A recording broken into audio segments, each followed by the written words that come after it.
Let's take a moment to go over the outline of this course. It divides into three major sections. The first one introduces JavaScript and the language essentials.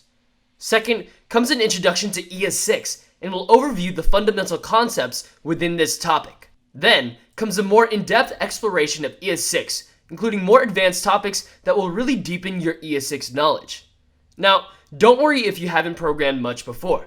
Starting from the beginning of this course will get you prepared for web development with JavaScript from scratch, meaning you'll learn JS itself before diving into ES6, so you'll have all the basics of programming in this language covered.